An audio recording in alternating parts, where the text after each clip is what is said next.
Hello, my name is Preston Smith, and I'm currently participating in the asynchronous original oratory competition.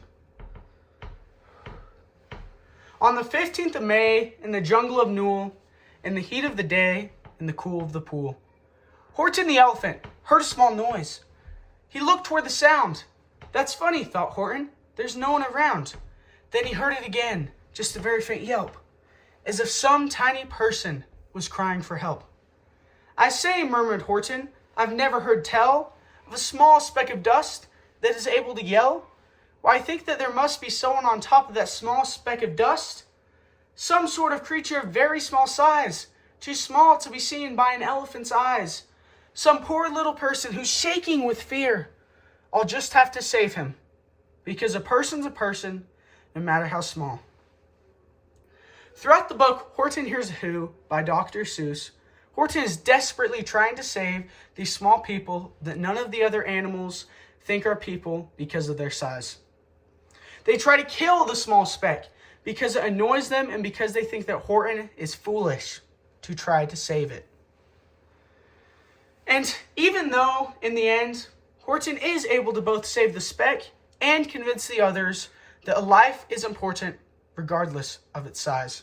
To many of us, this may seem as a happy ending, and we think to ourselves how glad we are that that story is just a tale by Dr. Seuss and has no real-life examples.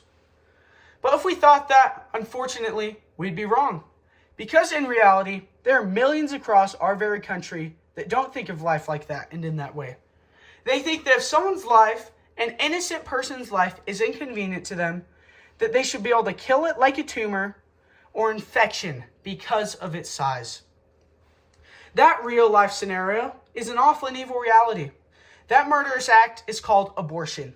It is the taking of the life of an unborn being that has done absolutely nothing to you but exist. Yes, abortion is truly an evil and horribly gruesome act of murder in which the baby endures suffering for the last days or even weeks of its life. But what has this unborn, innocent child done to deserve such pain and suffering? Like I said previously, the answer is absolutely nothing. But how could someone have the conscience to commit such a horrendous act? There are multiple reasons, but most of them are a matter of convenience. Some say they're not ready for a child financially or otherwise. Some say the child would slow them down, and some don't want to endure the pains of childbirth. To tell the truth, having a child is a big responsibility and is very financially bearing.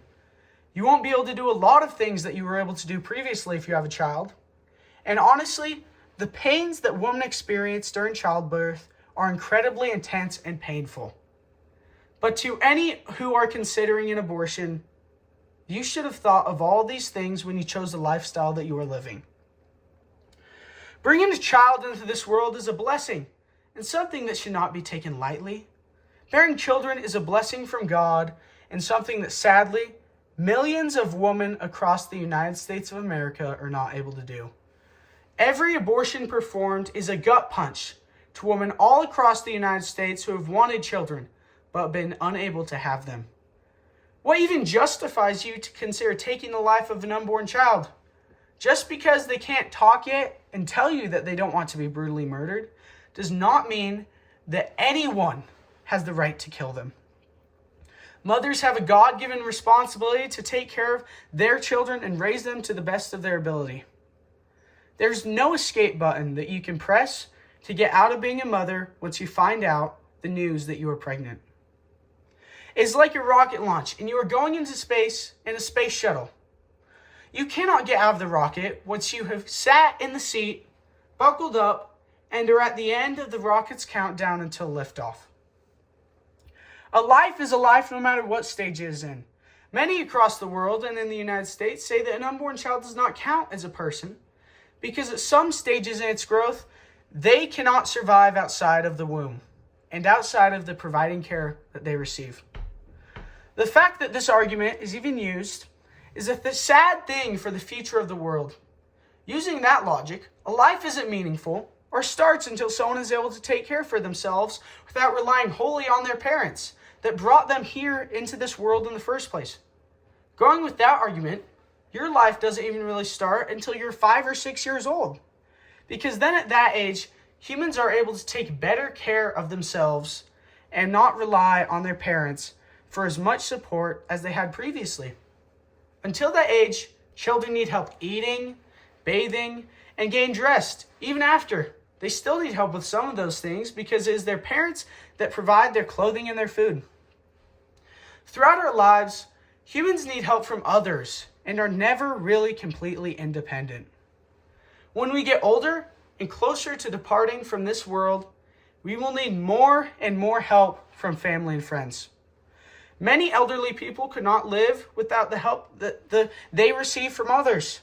If they need to live with a family member to gain that help that they need, or live in an assisted living home because their family cannot provide them with the help and needs and necessities that they require, are they people? Using this logic, they wouldn't be considered people because of all the help that they receive. In Dr. Seuss's book, Horton Hears a Who, there are many life lessons from it that we can take and implement into our own lives. They stretch across all sorts of topics in a range that can be applied to all sorts of different speeches and TED Talks. But the one that I would like to focus on is persistence. Persistence is when someone continues to try hard and put their best foot forward despite how hard things might become for them. In the book, Horton stands up for what is right despite all the other animals fighting against him and even threatening him to complacency and boiling the small speck.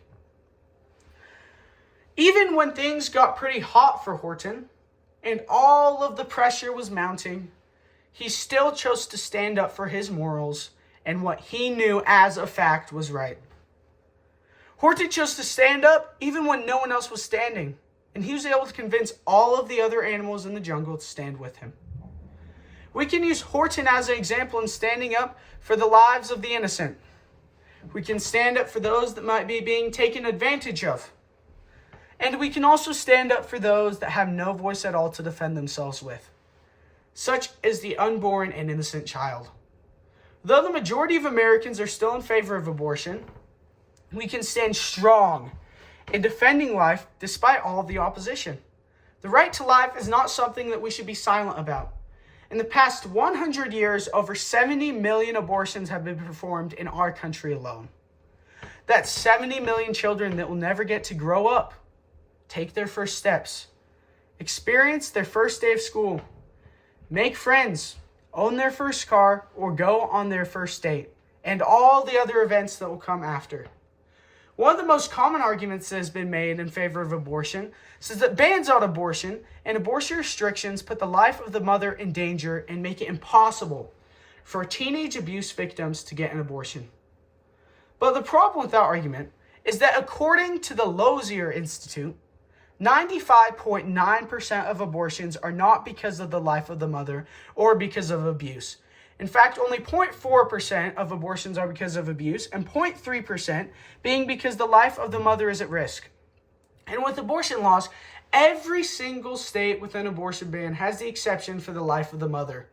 And 11 out of the 21 states with an abortion ban have an exception for sexual abuse.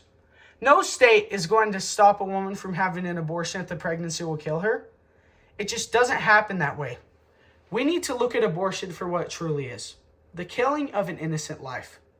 And just like Horton, we have the responsibility to protect life in all its stages. We need to stand up for the rights and liberties of both those outside the womb and those that have yet to be born. And we can always think to ourselves, in the words of good old Dr. Seuss, "From the sun in the summer, from rain when it's fallish, I'm going to protect them, no matter how smallish." Thank you.